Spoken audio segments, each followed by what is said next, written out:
이사야 선지자를 통해서도 오직 하나님은 나의 구원이다.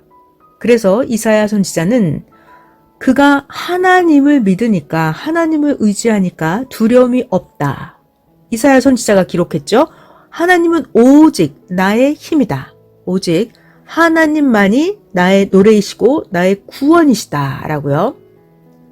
스가랴 선지자도 기록을 했어요. 그날 하나님은 예루살렘 주민을 보호하리니 그 중에 약했던 자, 약한 자가 그날은 다윗 같아진다 라고요. 그날 다윗의 족속은 하나님 같고 그날 다윗의 족속은 무리 앞에 있는 여호와의 사자 같다 라고 스가랴 선지자가 기록하고 있습니다. 인생이 자기의 힘, 자기의 지식, 자기의 능력만 가지고 사는 것은 한계가 있습니다. 인간이 인간의 차원을 뛰어넘으려면, 신의 경지에까지 다다르려면 오직 하나님만이 우리들에게 힘이 되어 주시고 오직 하나님만이 우리들에게 능력이 되어 주셔야 합니다. 자, 오늘 특별히 전해드릴 말씀은 하나님은 과연 누구의 편인가? 글쎄요, 하나님은 의인의 편일까요? 하나님은 악인의 편일까요? 신약 성경에도 보면 예수님은 피가 나도록 땀이 피로 변할 정도로 간절하게 기도해 주시는 장면이 있습니다.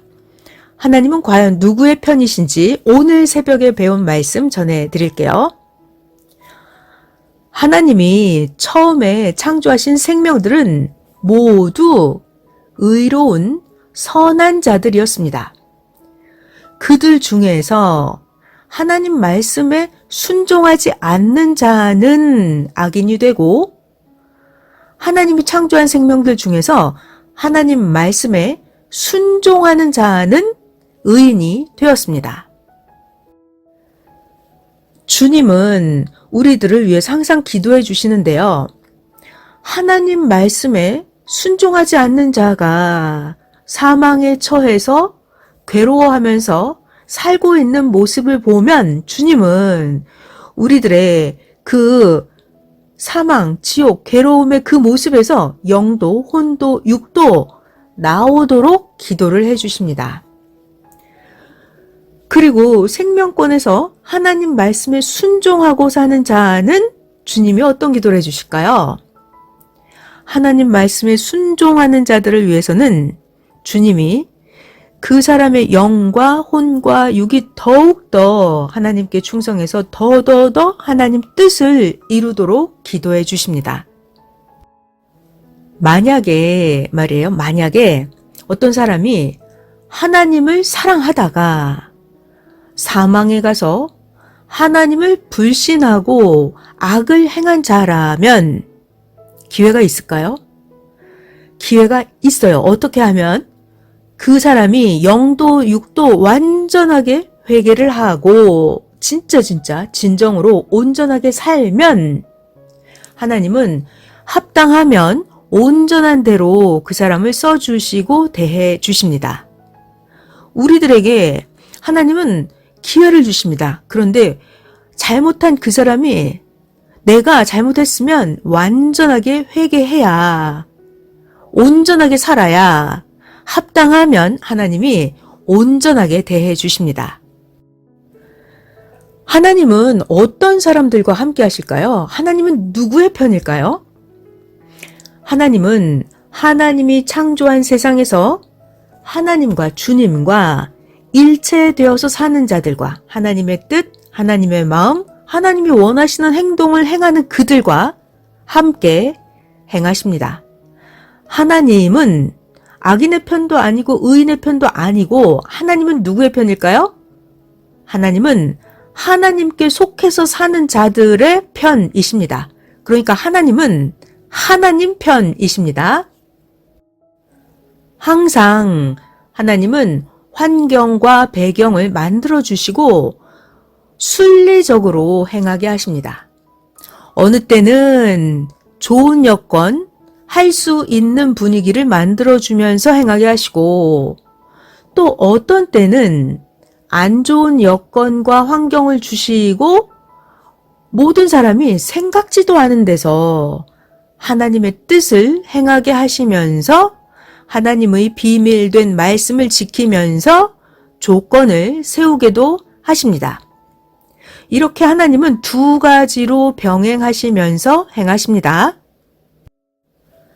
좋은 때는 좋은 여건과 좋은 환경에서 행하여 얻게 하시지만 만약에 사탄이나 악한 자들이 막아서 못하게 됐을 때는 전혀 다른 안 좋은 환경, 어려운 환경 가운데서도 행해서 얻게 하십니다.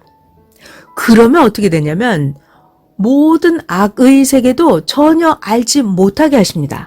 하나님은 은밀히 행하게 하시면서 심지어는 하나님 편에 속한 자들도 왜 상황이 이렇게 어렵게 돌아가는지 알지 못하게 하십니다. 그러면서도 결국 하나님은 하나님이 보낸 자를 향한 뜻, 그리고 하나님의 섭리사를 위한 뜻을 이루는 일을 결국은 하나님은 행하십니다.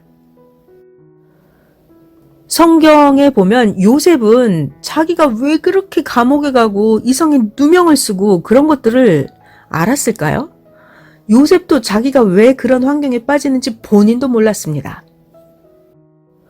욥도 새 친구들로 인해서 너무나 자녀들도 뺏기고 재물도 빼앗기는 고통, 몸에 병을 겪게 되는 고통, 욥도 자기도 왜 그런 고통에 빠지는지 알지 못하는 많은 안 좋은 환경 속으로 빠져들어갔어요. 그렇지만 하나님께서 욥에게 귓속말로 쏙닥쏙닥 하면서 왜 이런 일이 일어나는지를 알려주지 않으십니다.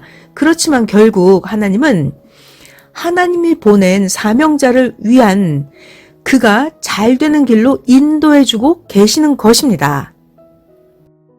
그래서 기도를 깊이 하면 영적으로 생각하고 영적으로 행하게 됩니다. 자, 아주 재밌고 너무나 신기한 비유 말씀 전해드릴게요. 오른손잡이는 왼손과 왼발을 많이 안 써요. 그래서 내가 오른손잡이다 그러면 왼쪽에 감각이 아주 무딥니다. 오른손잡이인 사람이 왼손이나 왼발을 쓰면 제대로 안 되고 사고도 나죠.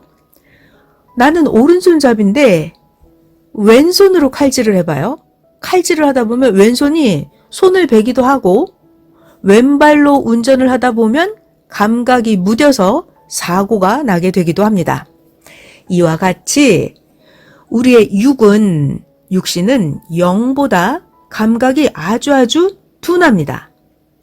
반면 우리의 영과 혼은 감각이 아주 뛰어나요. 그러니까 항상 영으로 해야 되고 혼으로 해야 영감과 직감이 뛰어나서 예리하게 행하게 되고 사고를 안 내고 문제가 없게 됩니다.